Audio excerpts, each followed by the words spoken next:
So this article that you wrote about creativity. Do you remember which one it was called? Which one were you looking at? I do not know. You had a bunch of different things listed as various things that people you know do in order to enhance creativity. Yeah, you looked at it was long haul creativity. That was it. So I was looking at, it's kind of a strange topic because it turns out very few people have looked at it. And I wasn't so, there's a lot of work that's been done, we can talk about it, on how do I be more creative in the moment, right now I'm working on this project, whatever it is. But I started getting curious about, well, what does it take to be super creative over the course of a career, over 10 years, 20 years, 30 years, 40 years. And I started to realize that there's a lot of kind of points in the life of a creative that nobody talks about. Places we get creatives end up getting derailed, roadblocks. So I wanted to start taking a look at that. It may be my next book, not sure, but it's something I've been poking at. Do you follow Stephen King at all? The writer? Yeah. Every now and then. I like his book on writing. Yeah, and that's what I was going to ask you I like about. his book on writing. Yeah, that's a really interesting one because he kind of, a lot of those people that are super successful and he's probably one of the most prolific writers ever. They have this sort of like just show up mentality. Like people have all these ideas of what needs to be in place in order for them to be creative. And Stephen King, in a lot of ways, is saying, just fucking do it. Just sit down every day and do it. And this is what you do. You are a writer, and this is what you do. And you sit down, you don't make excuses. And he went over all the different authors that, had 19 kids and, put out 50 books. And it's like, you just got to do it. And we have... have you read The War of Art? Yeah, I have. Pressfield's book, which is amazing in that regard, too, because he kind of breaks down... It's a very small book. It's an easy read for anybody who's interested in it. But he breaks down all the different variables that come into play where you give yourself outs and excuses. And he calls it resistance. And beating that resistance and forcing yourself to show up, and then the rewards come. Yeah, for me, it's wake up at 3:30, 4 a.m., and I like to be writing before my brain is even awake. I want to be writing within 4 minutes of getting out of bed. Whoa. Because I don't want, when you sleep, your brain waves drop down kind of to the alpha theta borderline. The alpha is creative state, and if you wake all the way up, your brain waves are going to jump all the way back up to beta. So I don't want that to happen. I want to keep my brain waves in that kind of creative phase. So I never check email first, never do any of that stuff. I want to immediately get out of bed, get to my office, have the coffee brewing, and then, be writing instantly. That's a very interesting choice. I like it. It's a very smart choice, but goddamn, dude, 3:30 a.m.? I don't think it's every writer, I don't want to say every writer. Most of the writers I know tend to find time to write when nobody else is awake. Either they do it late night or I just happen to do it early because it's an old habit. When I was living in San Francisco and coming up and I was starting as a journalist and I was writing my books also, everybody was young and hungry. I had editors in New York who would start, they were in their 20s too, and they were, they'd get in, they'd start calling me at 8:30 in the morning their time, which in California was 5:30 in the morning. And the minute an editor called me and said, hey, I need you to do this, I was young, I was hungry, I was poor, I wanted to work. The answer was yes, I'm going. So I wanted to be able to write my books before that. So I just started getting up earlier and earlier. It's probably the best way to do it because I do the opposite. I do it when my kids are asleep, my wife's asleep, when everybody's asleep. That's when I hit the bong and then go crazy. But oftentimes I'll be 5-6 hours in and then it'll be 5 o'clock in the morning and then I stop and then I'm freaked out and I just lay in bed with my eyes open going over all the different things that I just wrote. Well, that's the other reason. If I'm, the good news is most of my writing is probably done at least by noon, right? I'll write from 4 to 8 a.m., then I get some exercise, I'll come back, I'll do another session, I'll get some more exercise. By the end of the day, I can shut it down because I feel like, okay, I've thought everything through. I've, done everything I possibly can so I can actually get some sleep and start it again. I've heard a lot of people say that. Like they'll take a break and then they'll go for a long hike. Like they'll do something that's only mildly exerting. So there's, again, back to creativity. So I do some work on flow states. Yeah. Being in the zone, optimal states Definitely of want to talk performance. to you about that. And one of the things we know is there's something called exercise-induced transient hypofrontality. Ooh, I like that. Fancy term. Transient hypofrontality. So when we're in flow, one of the things that causes it, and this is why your sense of self sort of disappears in flow and why time passes strangely, is your prefrontal cortex, the part of your brain that's right back here that governs most of your higher cognitive functions, executive functions, sense of morality, sense of will, complex planning, long-term decision-making, blah, blah, blah, turns off in flow, shuts down. That portion of the brain shuts down. Transient, meaning temporary. Hypo is the opposite of hyper. HYPO means to slow down, to shut down. Frontality, prefrontal cortex. So transient hypofrontality. When you exercise, right, you've low-grade physical exercise. You're walking, go out for a hike, 25 minutes, and you know this feeling. Your brain gets quiet, right?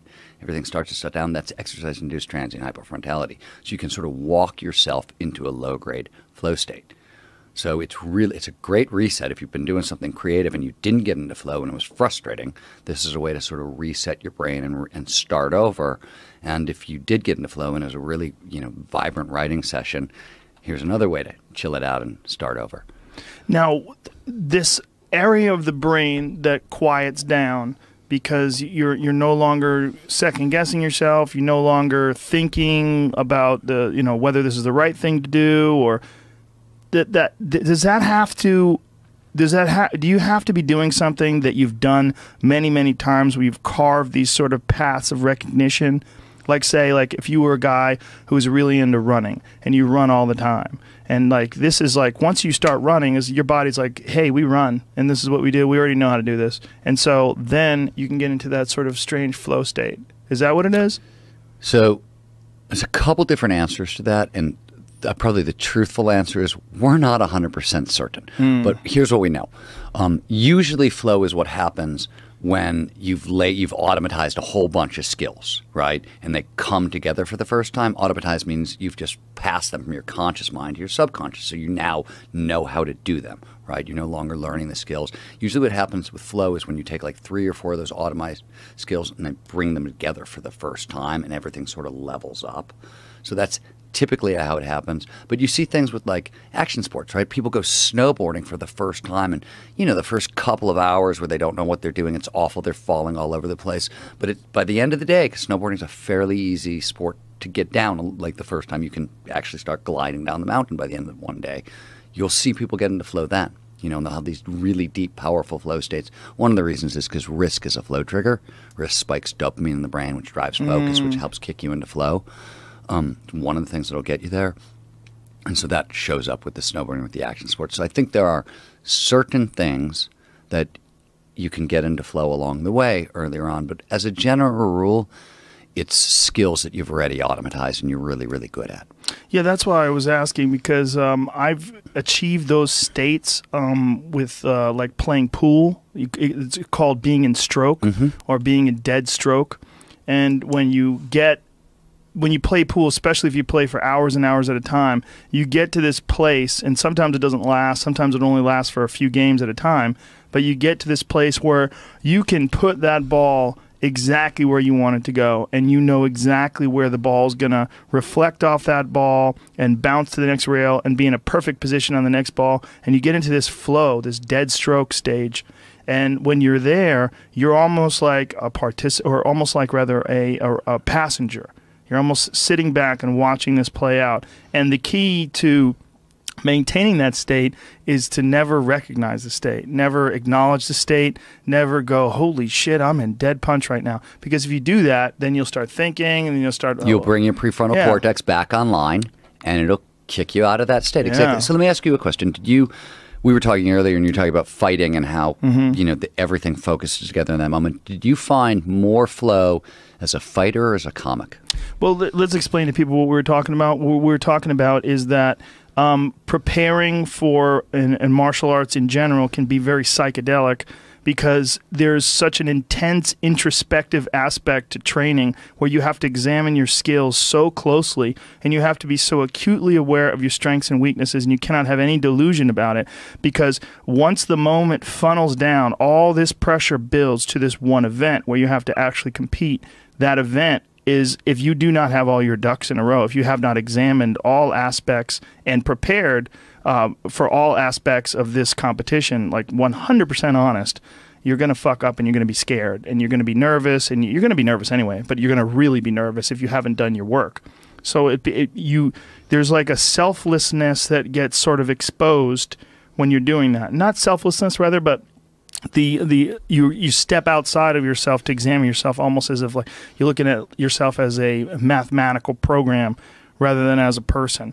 And then when you're when you're fighting and all, and if it's going well, which is, you know, not always happening, but if it is going well, sometimes things happen. Like sometimes you'll hit people and you had no idea how you did it. Like it's so programmed in you that you have to figure out how to quiet everything down and just react. But that only happens through intense training for so long that you have these pathways carved. Like you'll see it in a fight with, like, Floyd Mayweather is a great example. Someone will throw a punch at him and you will literally see his eyes open as the glove comes to his face. He moves just out of the way and he counters. And he counters so quickly there's no way he could have thought of it. He's not even thinking. It's just his patterns recognize, oh, there's this, and then that comes after this, and there's not even a thought process behind it. He just does. He just flows with it. I mean, when you have actual space to be creative inside that art, right? When it's not, when you're just not reacting in a fight and whatever, when you actually, you know, when flow is peaking and you really can make any decision you want to, and it doesn't actually feel like you're making the decision. It feels like you're watching somebody else make that decision. You're a passenger. And the way I describe fighting, I say fighting is extreme problem solving with dire physical consequences. That's what it is. Yeah, that's why I like action sports as well. It's the same. Sure. It's the same thing. Yeah, when you see someone doing like 15 flips with a BMX bike, ooh, if you don't land on your tires, you got a real problem there, fella. Yeah, there's something super intense to it. Now, in fighting, add on that it's not just the air and the ground, but another person who's just like you, just as trained as you, and is trying to do to you what you're trying to do to them. So you're solving this puzzle that's a live human being with all these pre-programmed variables that they have. So your question was, like, where do you experience the flow state more, fighting or comedy? I think probably comedy. It's easier because there's not as many consequences, and you develop a routine where, like, you'll the way I do it, and a lot of guys do it the same way.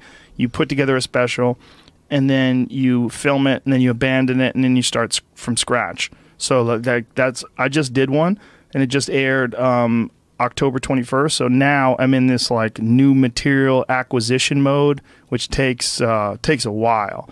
So there's very little flow going on while I'm on stage. It's a lot of it's calculation and thinking and remembering all the new stuff. But then after a few months of that, then you get to this point, well, I know that bit, and then there's this bit, and then you get into this comfortable zone, and then it starts to flow again. Mm-hmm. And then you just got to figure out, okay, we got like an hour and 20 minutes of this here. Let's simmer this down to 60 badass minutes and wrap it up. And then I start all over again. It's usually like a 2-year cycle. Process? Yeah, 2-year cycle. Do you know when you're developing a good bit? Sometimes you think it's good and it sucks. Sometimes you think it sucks and it turns out to be your best one. You know, and sometimes you're on stage and then in the moment, a new idea pops in your head that makes it way better than it was before. And it's one of the only art forms, I think, where you have to do it in front of a crowd to develop it. You could write the dopest song ever by yourself. You know, there's a lot of people that have written some amazing songs, and there was no one in the room. And they wrote it, and they programmed the music, and they go, hey, check this out. This is a song I wrote. And you're like, holy shit, this is incredible. They didn't need anybody for that. They came up with it in their own personal head and sat down. And with comedy, you kind of have to have an audience. You have the idea, you write things out, but it doesn't really come fully together. It doesn't cure unless the audience is there. If that makes sense. Yeah, it totally makes sense. Different kind of jokes for different audiences as well, I'm sure. Sort of, yeah, but you can't. Those people change. You can't worry about them. You know, you got to do things that you think are funny. Because the problem with comedy also is that there's only one genre, but there's not. There's many, many genres of comedy. Like, you know, comedy is just comedy. But who the fuck goes to see just live music?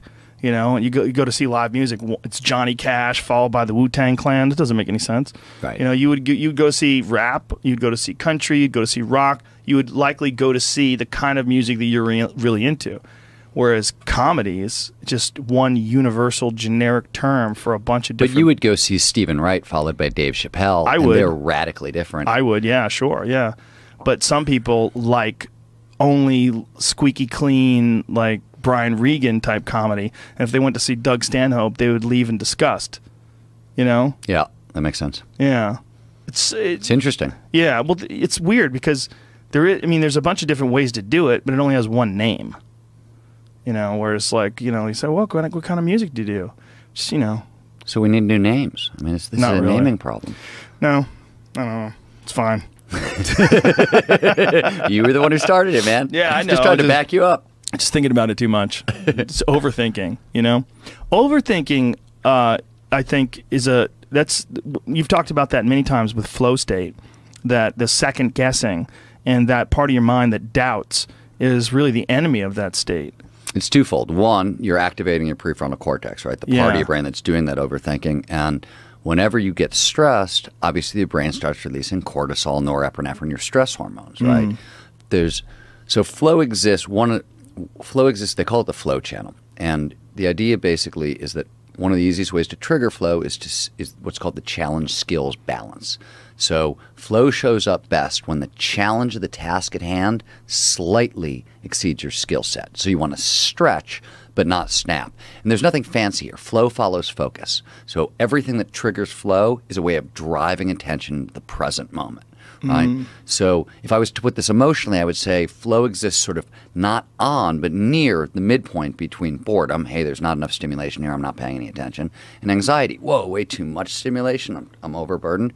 That anxiety, norepinephrine and cortisol, you get up in your head, you're producing norepinephrine and cortisol, you're knocking yourself out of that sweet spot. And why does norepinephrine knock you out of it? Isn't that like one of those feel-good hormones? It can be it can be a feel-good hormone. It's essentially, right, it's the internal endogenous version of speed, right? The external substance is the same chemical, basically. Little bit wakes you up, drives focus. Too much, you're jittery and freaking out. Okay, that makes sense. And there's got to be a spectrum as well to the flow state, right? So a bunch of different ones, but Chick Sent Mihai, Chick Sent Mihai, who's sort of the godfather of flow psychology, was how do you say his name? Mihai Chick Sent Mihai. That's his whole name? That's how he's Hungarian. That's Mihai Chick Sent Mihai. Mihai Chick Sent Mihai. And by the way, funny story about how I was on NPR after my second book, which was the first time I wrote about him, and I slaughtered his name. I mean, just slaughtered it, destroyed it. And the phone rings. It was live. I think it was in Cleveland. I think that's where I was. And the caller gets on. It's like, how can we help you? What can you do? Tell the moron sitting next to you, it's Mihai Chick Sent Mihai. Chick Sent Mihai. And he did like 4 times in a row. I was like, okay, I've been schooled. I got it. How rude, though. Never Didn't have to call you a moron. I was kind of a moron. Oh, were you really? Or was that guy just looking to get some fucking brownie points because he knew the name? Okay, so that too. Yeah, I think that guy's an asshole. Tell the moron. Thank you, You're Joe. a moron because you don't know the craziest fucking name that anybody has ever put on a kid. It's true. Imagine that poor kid in school. Mihai, Chick Sent Mihai. The whole class is like, what? How did we even get to him? Flow state, spectrum. Oh, spectrum. So, Chick Sent Mihai in the 60s, 70s, and 80s discovered a bunch of things about flow that are kind of fundamental. First thing he discovered is that he came up with 10 characteristics that define the state. I think he actually sort of mashed up 3 triggers with 7 characteristics, but these are things like uninterrupted concentration, your sense of self vanishing, time passing strangely. And the reason, by the way, this happens, why does self vanish, why does time pass so strangely in flow? Self and time are both calculations performed in the prefrontal cortex. So, for example, time is calculated all over the prefrontal cortex. This is David Eagleman's work from Stanford. He used to be at Baylor. And when parts of the brain start to wink out, when parts of the prefrontal cortex start to shut down, as you move into flow, your brain can no longer perform the calculation. So you can no longer separate past from present from future, and you're plunged into a deep now or an eternal present. So that's some of where that comes from, is the deactivation of the prefrontal cortex. But anyways, he figured out there were these 7 characteristics of flow, and there's micro flow states when a couple of them show up. So like you're at work and you're talking to you bump into a colleague in the hallway and you fall into a conversation, sucks you in and an hour goes by and you don't notice. That's micro flow. Macro flow, when all the conditions show up at once. For the first 70 years we were looking at the experience, people thought we were looking at a full-blown mystical experience. They didn't know what it was because everything can happen. You can have out-of-body experiences. You can have really strange, phenomena of consciousness show up. So microflow to macroflow, and it's a spectrum experience. It's one of those words, or one of those terms rather, flow state, where there's a lot of woo-woo attached to that sort of a state. Like a lot of people almost want to call bullshit automatically. Like, oh, you're in a flow state. Really? There's reasons for that. And I mean, so the Flow Genome Project, which is my organization, our whole goal when I started it with my partner Jamie Wheel was to grab flow back from the new age and put it on a hard science footing. And sort of what happened, there were a number of things that happened, but Who Do I Kill, which is actually a woman's name. Another person with a crazy name. Yeah, Huda, I think it's Akil. She was the world's leading endorphin expert. She's at the University of Michigan, and she was president of the American Society for Neuroscience. And back in, I want to say 99 or 2000, Gina Collado, who's a science writer for the New York Times, asked Huda Akil about endorphins, which everybody had thought were one of the reasons, one of the things that causes flow. And they were having a really hard time measuring endorphins in the brain. So Huda Akil told the New York Times, this is a total fantasy of the pop culture. It's bullshit. It doesn't exist. She was totally wrong. But it wasn't until 2007, 2008 that our technology got good enough to actually visualize the endorphins in the brain. But at that moment, flow research in America kept going in Europe and other places, but in America, basically, it went to a dead stop. Nobody else was going to fund it. And I think the new age came in and went, oh, flow, such a great term. We're going to, and that's what happened. So a lot of what I tried to do at the Flow Genome Project and what we've tried to do is just put it back on a hard science footing, because there's 150 years of science behind flow. Flow science dates back almost to the 1870s, to almost the beginning of like cognitive neuroscience and cognitive psychology. The research goes all the way back. William James was looking at this stuff at Harvard in the turn of the century. There's 100 years of research. I mean, it's ultimate human performance, optimal performance. Of course we want to study it. You know, it's funny because skeptical people will rally against it in a weird way. Like I had a conversation with Sam Harris about it, where he's saying that when you look at it statistically, when people are in the zone, they are not more accurate in basketball than they are outside of it. That it's an anomaly, and then it's an illusion. It's an illusion of the state of mind where you're achieving this. And I was like, I don't know what you're talking about, man. I just don't know how, first of all, how often that's been measured where you can say this. Because he was like really adamant about it. But so, Sam's like a super hyper skeptic, you know? Sam's talking specifically about streak shooting, right? That's what they're looking at. Yes. And which is a funny, and he's right. His data is absolutely correct. Let me just give you a counterpoint from my own life. Okay. So I have a book, my third book, called A Small Furry Prayer, which is about the relationship between humans and animals, and sort of on the work that I do with dogs and my wife does with dogs. And I wrote the first half of it's about a 300-page book. I wrote the first half of the book, wrote the whole thing, turned it in, and my agent called me up, and she said, or my editor called me up, and she said, look, the first 110 pages are pretty good. You got to redo it. But like everything from that point on sucks. I need you to rewrite it. And she was totally right. So I sat down to rewrite it, and I sort of polished the first 110 pages and got stuck, couldn't write. Months go by. I'm closing in my deadline. I go downhill mountain biking for the very first time in my life, and it just kicks me into this. If you know how to ride a bike, you can get downhill mountain biking pretty quickly. And it just kicked me into an amazingly deep flow state. I went home, and I started writing, and I didn't stop for about 2 weeks straight. I went to sleep and things like that, but it was a nonstop flow state. Finished the book, wrote 160 pages in like 2 weeks, which is incredible and bizarre. And talk about feeling like a passenger earlier. I have no idea who wrote the second half of that book. No idea. It just flowed out of me, pardon the pun. But when I turned it in, my editor came back to me, and they had the first 110 pages, the part I had written outside of flow. There were still lots of errors, and you can change this and fix this and this. From page 110 to the end of the book, not one change. She was happy with everything I'd written. Book was a bestseller. It was nominated for a Pulitzer Prize. So obviously I did something right along the way. Second half happened totally in flow. That's the counter to Sam's argument. What was the subject of the second? Well, that's interesting. But what was the subject to the of the second half? The whole book is about the relationship between humans and animals, and about animal welfare and running a dog sanctuary, and where empathy and altruism comes from, and what it has to do with evolution, things along those lines. The second half had a lot to do with a little bit to do with animals and spirituality, and why we have this. What is that? Non-woo. What do we mean by like the spiritual relationship to nature? If you strip out the woo, what's underneath that? Now, when you were on the bike, do you remember the thought? Do you remember what it was? What the catalyst was? The catalyst was Bob Dylan's "Going to Acapulco." His song.